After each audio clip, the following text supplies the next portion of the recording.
हाँ तो बच्चों अब तक हम क्वेश्चन 9th कर चुके हैं, सम एप्लीकेशन ऑफ ट्रिग्नोमेट्री के। अब क्वेश्चन नंबर हम 10th कर रहे हैं और ये आपके क्लास 10th है, एनसीईआरटी के बेस पे हम कर रहे हैं। Two poles of equal heights are standing opposite each other on other side of the road which is 80 metre wide. जो रोड है वो आपका 80 मीटर वाइड है। From a point between them on the road, road पे एक पॉइंट है। The angles of elevation of the top of the poles are 60 degree and 30 degree. It means 2 poles है और एक का एंगल ऑफ एलिवेशन 60 डिग्री, एक का है 30 degree respectively. Find the height of the poles and the distance of the point from the poles. तो इसमें हमें क्या करना, हम करने का प्रयास करते हैं। सबसे पहले कहता है कि the 2 poles are equal heights are standing opposite each other. तो 2 पोल्स है और इनकी हाइट क्या है, इक्वल है। तो एक ऐसे पोल्स बना लिया और एक ऐसे, इक्वल हाइट्स के 2 पोल्स बना लिए। ठीक है, ये फर्स्ट पोल हो गया, ये सेकंड पोल हो गया। आगे क्या कहता है, standing opposite each other, opposite है दोनों एक दूसरे के। On either side of the road which is 80 metre wide. Either side of road मतलब एक इस तरफ रोड के, एक इस तरफ, और इन दोनों के बीच के, क्योंकि वाइड कितनी है रोड, 80 मीटर वाइड। वाइड का मतलब इसकी ब्रेथ, चौड़ाई कितनी है, तो चौड़ाई है जो 80 मीटर है। तो यहाँ से यहाँ तक जो रोड है वो हो गई 80 मीटर। और ये इक्वल हाइट्स के पोल है तो इसको भी हम h मान लेंगे, इसको भी क्या मान लेंगे, h, हाइट्स ऑफ पोल। ठीक है, फिर क्या कहता है, from a point between them on the road. Road पर एक पॉइंट है, तो रोड पे एक पॉइंट बना लिया हमने। The angle of elevation of the top of the poles are 60 degree and 30 degree. तो पहला तो कितना है, 60 डिग्री इस पॉइंट तक, उसके बाद कितना है 30 डिग्री। तो ये तो है 60 डिग्री और ये है आपका 30 डिग्री। एंगल ऑफ एलिवेशन, तो angle of elevation no doubt 37 horizontal line पे बनते हैं और एंगल ऑफ डिप्रेशन होते तो ऊपर बनते हैं। तो ये हमारे पास क्या आ गया, डायग्राम। अब हमने क्या फाइंड करना, हमने इन पोल्स के क्या करनी, हाइट फाइंड। तो पोल्स तो इक्वल ही है, तो अब इनको नाम देने का प्रयास करते हैं हम। चलो मैंने इसका नाम दे दिया ए, बी और सी नाम दे देते, इसको नाम दे देते डी और ये हो जाएगा हमारा ई। ठीक है, तो 2 ट्राइंगल हो जाएंगे, एक ये ट्राइंगल, एक ये ट्राइंगल। अब एक काम करना पड़ेगा हमें क्या काम करना पड़ेगा, हम एक काम करेंगे, पहले ये ट्राइंगल लेंगे और हाइट निकालेंगे, फिर ये ट्राइंगल लेंगे, इसमें भी क्या निकालेंगे, हाइट, और फिर दोनों हाइट्स को इक्वल रख देंगे, क्योंकि हाइट तो इक्वल ही ऑलरेडी दे रखा। तो इक्वेशन फर्स्ट और सेकंड की बात करने पे सॉल्व हो जाएगा। लेकिन एक दिक्कत ये है कि ये 80 मीटर पूरा दिया गया। जब हम ये ट्राइंगल लेंगे तो हमें तो सिर्फ BC लेने की आवश्यकता है, और जब ये ट्राइंगल लेंगे तो हमें सिर्फ CD लेने की आवश्यकता है। तो ऐसे में क्या करें, तो ऐसे में एक सॉल्यूशन है कि हम यहाँ से यहाँ तक के डिस्टेंस को क्या मान लेते हैं, x, और यहाँ से यहाँ तक के डिस्टेंस को हम क्या मान लेते हैं, जब ये x होगी तो ये हो जाएगी 80 माइनस x। पूरा 80 है, 80 में से x गया तो क्या बचेगा, 80 माइनस x। ठीक है, तो ये क्या है, height of the poles, height of the poles. अब हम यहाँ लिखने का प्रयास करेंगे सारी बातें जो जो हमने करनी है। सबसे पहले हम क्या लिखते हैं, देखो, let AB and DE are the equal heights pole. Equal heights क्या है, पोल्स। बाकी सारी बातें आपके सामने ही, angle of elevation, angle of जो भी आपके सामने। और कुछ बातें हैं तो वो लिख लेते हैं हम। और क्या बातें हैं, तो देखो, और बातें ये हैं कि हमें ये पता है कि AB हैं जो किसके इक्वल हैं, DE के, और इन दोनों को ही हमने क्या माना है, H माना है। और क्या बात पता है हमें, और बात हमें ये पता है कि हमने BC को क्या माना है, X माना है। और क्या बात पता है, और बात ये पता है कि हमने CD को क्या माना है, 80 माइनस x। ये सारी बातें हो गई। चलो अब हम क्या करेंगे, पहले एक ट्राइंगल लेते हैं। तो देखो, in triangle ABC, in triangle ABC आपको पता है कि यहाँ पे बनेंगे 90 एंगल, क्योंकि जो भी है ना वो स्टैंडिंग जो भी वर्टिकल होता है हमेशा, तो वर्टिकल जहाँ एंगल और जहाँ थीटा उसको हम क्या मानते हैं, बेस। तो ये क्या हो जाएगा, परपेंडिकुलर, ये हो जाएगा आपका बेस। ऑलरेडी हमने सारी सवालों में ये रिप्रेजेंट करते हुए अभी तक आए हैं। तो इन ट्राइंगल एबीसी में आप देखोगे तो ये तो हो गया आपका परपेंडिकुलर, ये हो जाएगा आपका base. Base upon perpendicular, base upon perpendicular, तो ये होता है P B P double H B. ये एक ट्रिक है। इस ट्रिक में आप सबसे पहले देखोगे तो ये है साइन थीटा, ये है कॉस थीटा, और ये है आपका टेन थीटा। इसमें P रिप्रेजेंट करता है परपेंडिकुलर को, B रिप्रेजेंट करता है बेस को, और H रिप्रेजेंट करता है हाइपोटेन्यूस को। तो यहाँ पे तो आपके क्या आ रहा है, एक तो परपेंडिकुलर और ये क्या आ रहा है, बेस। तो परपेंडिकुलर और बेस जिसमें आएगा वो होगा टेन थीटा। तो tan theta equals to base, perpendicular क्या हमारे पास, ए बी, बेस क्या हमारे पास, बी सी। अब क्योंकि हमें पता है कि इसमें एंगल ऑफ एलिवेशन क्या है, angle of elevation, angle of elevation, इसमें आपको एंगल ऑफ एलिवेशन इस वाले ट्रायंगल में दे रखा है 60 डिग्री। बाकी सारी बातें आपके सामने, तो हम रख लेंगे। तो tan 60, ए बी की जगह पे क्या आ जाएगा, h, और बी सी की जगह पे x मान रहे हैं हम। अब एक बात बताओ, tan 60 की वैल्यू क्या होती है, तो tan 60 की वैल्यू आपको पता होनी चाहिए। जैसे कि √60 की tan 30 की वैल्यू होती है 1/√3, तो tan 60 की वैल्यू होगी √3, ये आपको पता होना चाहिए। तो अब हम क्या करेंगे, यहाँ पे आ गया आपका √3 इक्वल्स में h/x।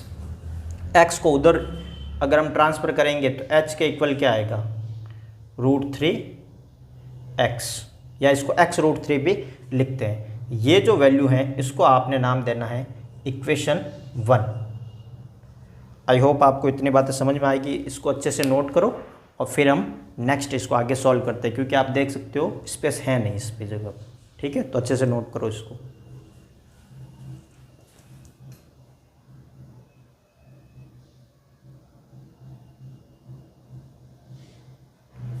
हाँ, तो बच्चों आई होप आपने नोट कर लिया होगा। ये बच्चों रिकॉर्डिंग में नहीं आ रहा है, तो आप देखो ये जो है ना लाइन, इस लाइन को थोड़ा सा मैं ऊपर बना रहा हूँ,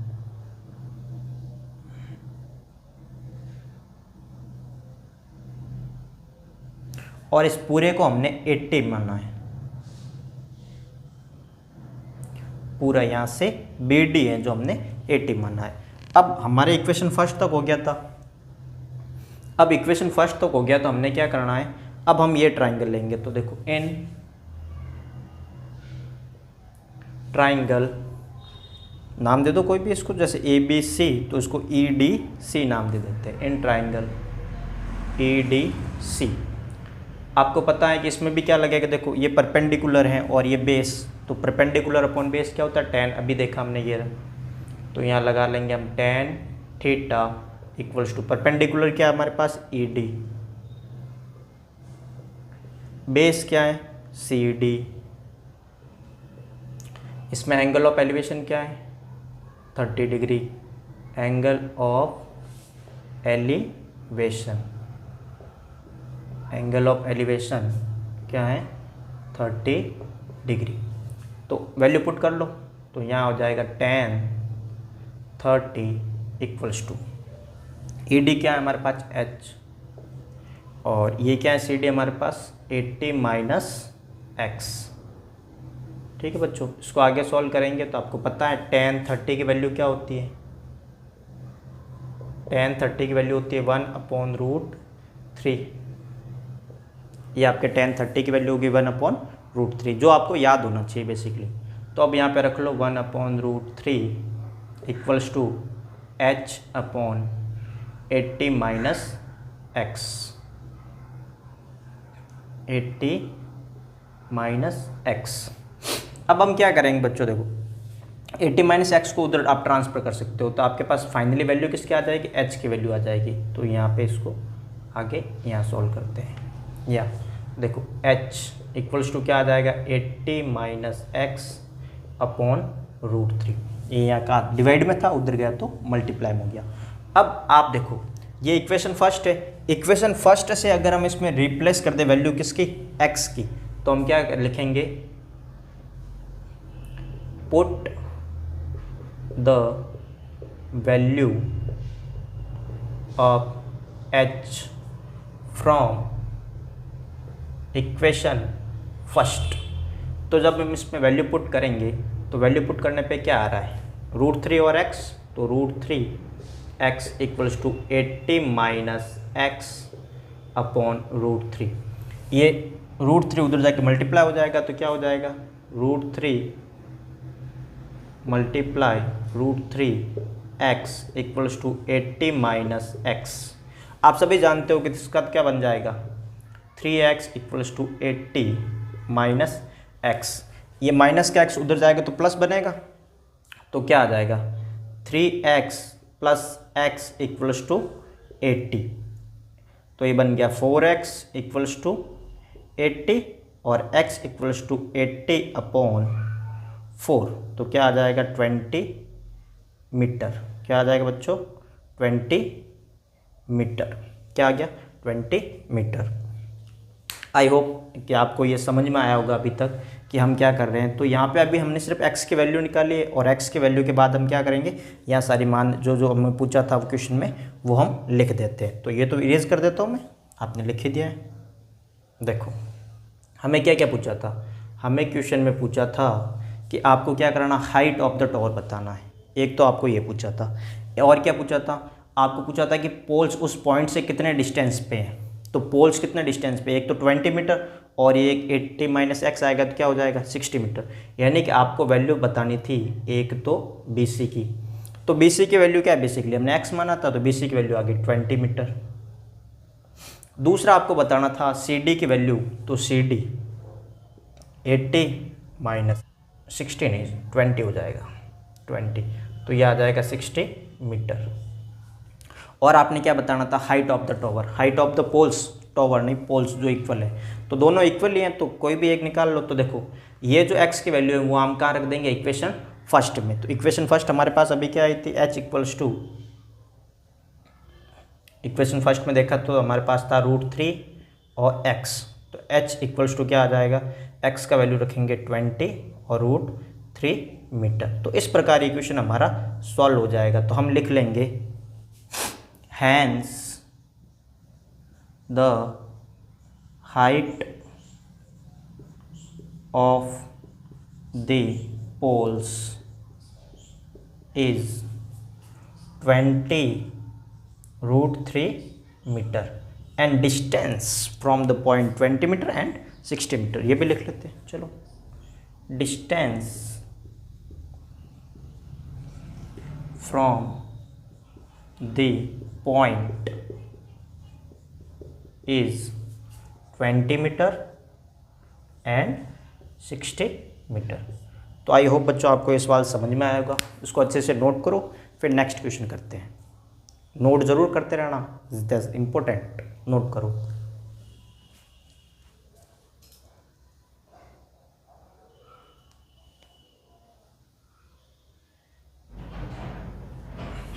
हाँ बच्चों, तो अब हमारे पास है क्वेश्चन नंबर 11।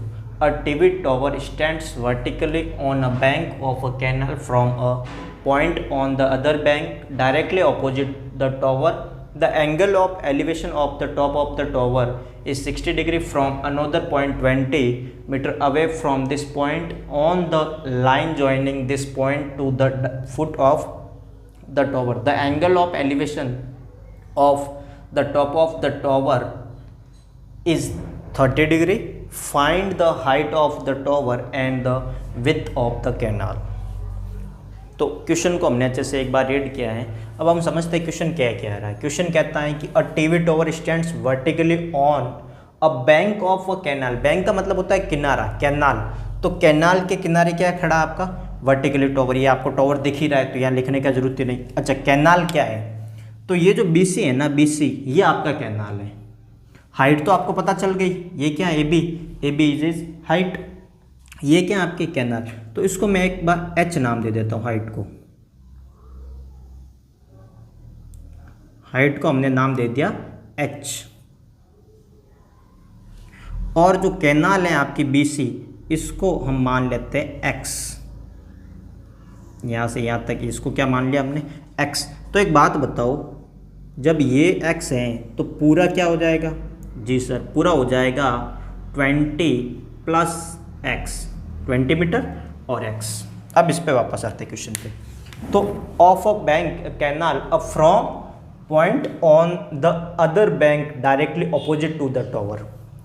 टॉवर के डायरेक्ट क्या है, अपोजिट है। ये सेकंड क्या है, बैंक का पॉइंट है, मतलब कैनाल का पॉइंट एक बी एक सी, ये विड्थ ऑफ द कैनाल है, ठीक है। फिर आगे कहता है the angle of elevation of the top of the tower is 60 degree. Angle of elevation क्या है, सेकंड बैंक, मतलब जो कैनाल है उसके सेकंड बैंक या सेकंड किनारे तक जो एंगल है, एंगल ऑफ एलिवेशन वो 60 डिग्री है। From another point 20 metre away from this point on the line joining this point to the foot of the tower. हालांकि ये डायग्राम दे रखा है इस क्वेश्चन में साथ में, आपको फिर भी अंडरस्टैंड करना आसान है। तो पॉइंट से आगे जब देख रहे हैं तो आगे और कितना है, 20 मीटर, और ये 20 मीटर वाला point angle of the elevation with the tower of the top जो बना रहा है वो 30 डिग्री, यहाँ पे यही लिखा हुआ है next line, the angle of elevation of the top of the tower is 30 degree, find the height of the tower. एक तो एच फाइंड करना और कैनाल की विड्थ फाइंड करना। तो आई होप आपको क्वेश्चन अंडरस्टैंड हुआ होगा। अब हम इसमें करना क्या है, देखो हम क्या करेंगे, सबसे पहले देखो इसमें भी वही है, सेम रूल यूज़ करना। उसमें अलग अलग दो ट्रायंगल बन रहे थे, इसमें एक में बन रहे हैं। तो क्या करना, देखो हाइट वो की वो है दोनों में। पहले हम ट्रायंगल लेंगे, चलो पहले हम लिखते हैं कि है क्या क्या हमारे पास given. Let A B is the height of the tower, क्या माना हमने उसको, एच। कैनाल को हम क्या मान रहे हैं, width of the canal,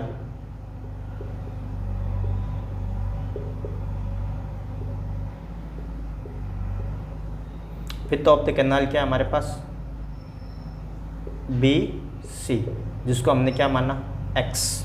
width of the canal B C, इसको हमने एक्स मान लिया। चलो अब हम क्या करेंगे, ट्राइंगल लेंगे अलग अलग। पहले एक ट्राइंगल लेते हैं, तो in triangle A B C, A B C, in triangle A B C. अच्छा ये आपका हाइपोटेनियस, ना ना ना, ये हाइपोटेनियस ना है, ये है परपेंडिकुलर। एच मीन्स हाइपोटेनियस होता है, लेकिन यहाँ पे एंगल कहाँ बनेगा 90 डिग्री का, यहाँ जहाँ एंगल और जहाँ 60 डिग्री का कोण, उसको बेस मानेंगे और इसको परपेंडिकुलर, ये हाइपोटेनियस। तो हाइपोटेनियस का तो कोई लेना देना ही नहीं, हम तो परपेंडिकुलर और बेस से बात करेंगे। तो परपेंडिकुलर और बेस, अभी पिछले क्वेश्चन में बताया था क्या होता है, tan थीटा, तो हो जाएगा tan 60 डिग्री। चलो थीटा लिख लेते हैं एक बार, tan theta equals to perpendicular क्या हो गया, ए बी, बेस क्या हो गया, बी सी। लिख भी लेते हैं, चलो ट्रिक,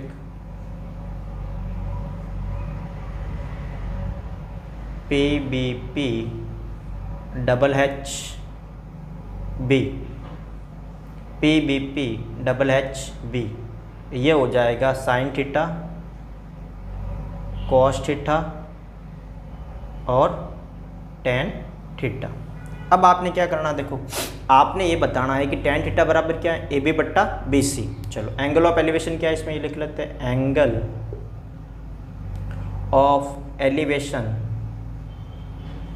एंगल ऑफ एलिवेशन जिसको हम थीटा बोलते हैं, थीटा थीटा थीटा थीटा होता है, A B C 60 degree, okay 60 degree, ठीक है बच्चों 60 डिग्री। अब आपने क्या करना, tan थीटा तो tan 60 हो जाएगा। ए बी की वैल्यू क्या है, तो ए बी की वैल्यू है h, बी सी को हमने x माना। अब tan 60 की वैल्यू यहाँ रख लो, tan 60 की वैल्यू अभी हमने डिस्कस किया था, √3 होता है h अपॉन x, x को उधर ट्रांसफर कर लो तो क्या आ जाएगा, h इक्वल्स टू x √3। ये है इक्वेशन फर्स्ट।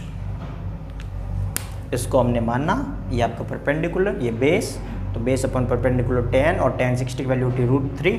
एक्स है जो यहाँ डिवाइड में, उधर जाएगा तो मल्टीप्लाई में, तो एच इक्वल्स टू हो जाएगा x√3, इक्वेशन फर्स्ट।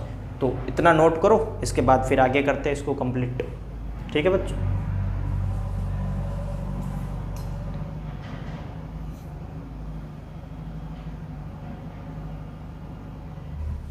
हाँ बच्चों, अब हम क्या लेंगे, अब हम ट्राइंगल लेंगे ABD। अब ट्राइंगल ABD क्यों लेंगे, क्योंकि पूरे में देखो 90 डिग्री तो इसी के साथ बनता है, तो हाइपोटेन मतलब राइट एंगल ट्राइंगल में लगे तो ABC पूरा, ABD पूरा बनेगा। आप ऐसे नहीं ले सकते कि ACD ले लूँ ना, ये गलत हो जाएगा, क्योंकि इसमें 90 डिग्री का राइट एंगल आएगा ही नहीं। जब राइट एंगल नहीं आएगा तो आप ट्रिग्नोमेट्री नहीं लगा सकते, इसलिए हम पूरा लेंगे ABD। तो यहाँ मैं लिखूंगा in triangle ABD, in triangle ABD।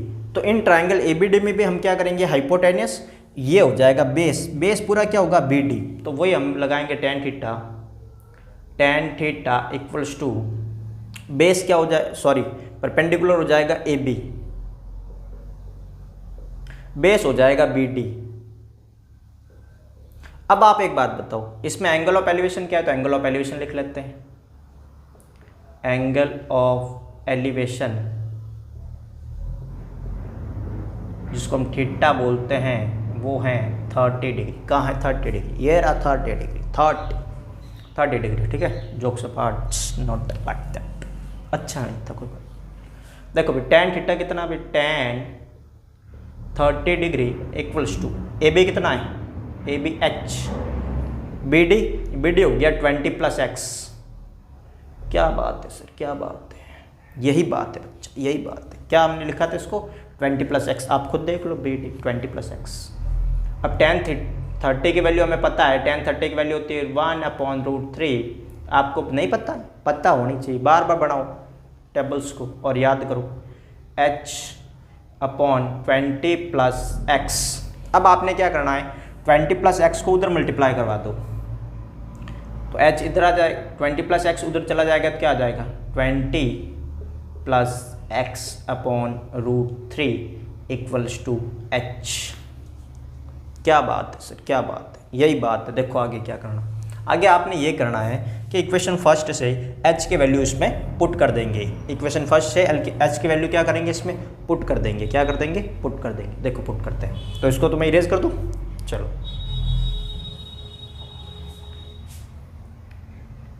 Put the value of h from equation first,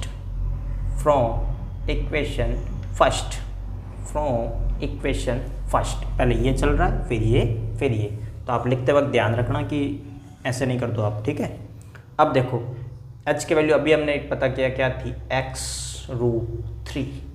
क्या बात है सर, क्या बात है, बराबर में क्या है 20 + x/√3।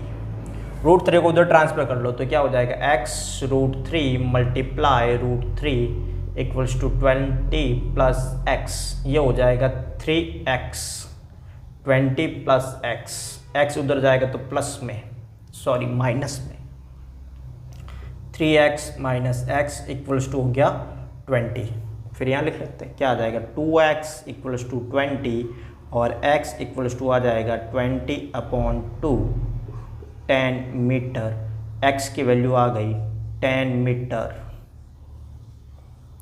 x की वैल्यू को पुट कर दो आप h के वैल्यू में, तो हमारे पास आ जाएगी h की वैल्यू फ्रॉम इक्वेशन फर्स्ट से। इक्वेशन फर्स्ट में था हमारे पास h इक्वल्स टू x√3, तो ये हो जाएगा 10√3 मीटर। बात समझ में आ रहा है बच्चों? तो जो पता करना था वो सारी बात आ गई। हाइट ऑफ द टॉवर क्या आ गया, तो देखो height of the tower is 10√3 metre. And और क्या है, और एक बात और है, width of the canal, width sir स्प्रिंग से लिखो, विद बिल्कुल लिखते हैं, width of the canal